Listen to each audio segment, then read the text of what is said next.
यह पेड़ भारत के इतिहास और संस्कृति में एक यादगार पल का गवाह रहा है। लोकप्रिय रूप से इसे अक्षय वटवृक्ष कहा जाता है। एक ऐसा पेड़ जो महानतम भारतीय कविता भागवत गीता का साक्षी बना। यह बरगद का पेड़ भारत की एक महत्वपूर्ण सांस्कृतिक विरासत और अवशेष है।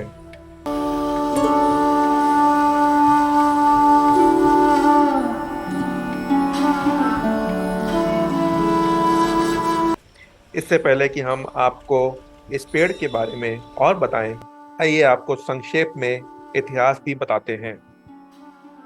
महाभारत एक प्राचीन महाकाव्य और साहित्य की सबसे महत्वपूर्ण कविताओं में से एक है। महाभारत की मुख्य कहानी एक शाही परिवार के दो गुटों, पांडवों और कौरवों के बीच लंबे समय से चले आ रहे झगड़े के इर्द गिर्द घूमती है।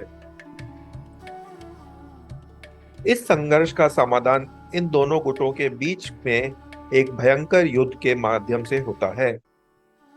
इस युद्ध में दोनों पक्ष के कई योद्धा, राजा और सहयोगी शामिल होते हैं।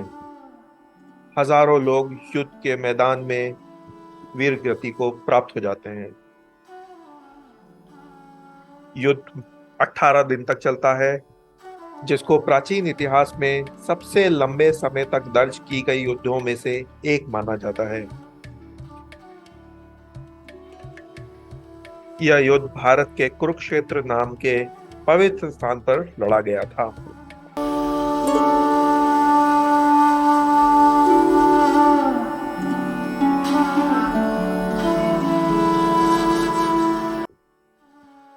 हालांकि युद्ध शुरू होने से कुछ मिनट पहले पांडव पक्ष के महान योद्धा अर्जुन को भारी भ्रम का सामना करना पड़ा। वह अपने शिक्षकों, परिवार के बुजुर्गों, चचेरे भाइयों और दोस्तों के खिलाफ लड़ने की नैतिक दुविधाओं से जूझने लगे। तभी भगवान कृष्ण, जो अर्जुन के सारथी थे, उन्होंने युद्ध के मैदान के बीच में अर्जुन को संबोधित किया। इस वार्तालाप में भगवान कृष्ण ने अर्जुन को धर्म, कर्म और योग के पहलुओं के बारे में बताया। कृष्ण कर्तव्य निभाने के महत्व पर जोर देते हैं और बोलते हैं कि सफलता की तलाश करना जीवन का उद्देश्य नहीं होना चाहिए। वह यह भी बताते हैं कि कैसे ध्यान का अभ्यास करके कोई धीरे धीरे अपने विचारों पर नियंत्रण हासिल कर सकता है। साथ ही इस संवाद में भगवान कृष्ण अर्जुन को अपने विश्व रूप का भी दर्शन करवाते हैं।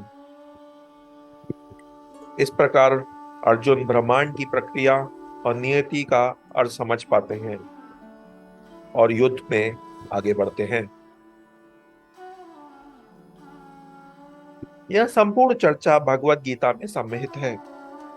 भगवत गीता सबसे पवित्र हिंदू धर्म ग्रंथों में से एक है,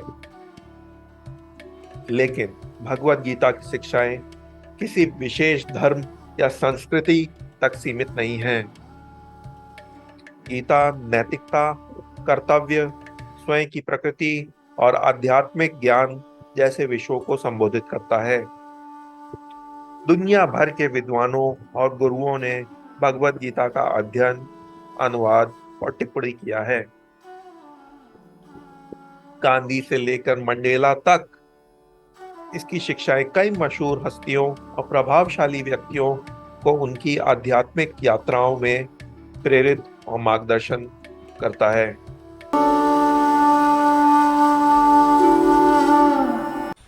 इस संदर्भ को देखते हुए यह बरगद का पेड़ अत्यधिक आध्यात्मिक महत्व रखता है, क्योंकि इसे प्राचीन भगवत गीता प्रवचन की ऐतिहासिक घटना से सीधा संबंध माना जाता है। लोक कथाओं के अनुसार मूल बरगद का पेड़ महाभारत के समय मौजूद था और भगवान कृष्ण द्वारा भगवत गीता की शिक्षाओं का गवाह बना। कुरुक्षेत्र के इस वृक्ष को उस प्राचीन वृक्ष की शाखा या वंशज माना जाता है जो अतीत से पवित्र संबंध को संरक्षित करता है। तीर्थयात्री अक्सर ध्यान करने, भगवत गीता की शिक्षाओं पर विचार करने और आध्यात्मिक शांति पाने के लिए बरगद पेड़ के आसपास इकट्ठा होते हैं। यह एक शांत स्थान है जहां लोग अपने भीतर से जुड़ने और गीता के ज्ञान से प्रेरणा पाने के लिए आते हैं। भक्त श्रद्धा के प्रतीक के रूप में बरगद के पेड़ की प्रार्थना करते हैं और कलेवा बांधते हैं। तीर्थयात्रियों के लिए अपने धार्मिक अनुष्ठानों के हिस्से के रूप में पेड़ के चारों ओर परिक्रमा करना भी एक आम बात है। पेड़ पक्षियों और गिलहरियों से भी भरा हुआ है जो पवित्र स्थान की रहस्यमय आभा बढ़ाता है। हालांकि हम ये भी बता सकते हैं कि वैज्ञानिक रूप से ये साबित नहीं हुआ है कि यह पेड़ वास्तव में वही पेड़ है, लेकिन यह देखना दिलचस्प है कि एक पेड़ एकमात्र बचा हुआ सांस्कृतिक अवशेष है जो हमें प्राचीन भगवत गीता के ज्ञान से जोड़ता है।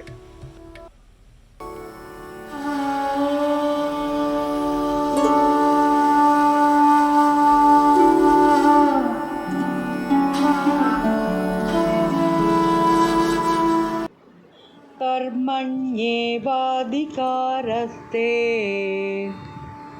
मा फलेषु कदाचन मा कर्मफलहेतुर्भू मा ते संगोऽस्त्वकर्मणि। इसका मतलब है कि आपको अपने निर्धारित कर्तव्यों को पूरा करने का अधिकार है, लेकिन आप अपने कार्यों के फल की हकदार नहीं हैं। कभी भी अपने आप को अपनी गतिविधियों का परिणामों के कारण ना समझें और ना ही निष्क्रियता में फंसे।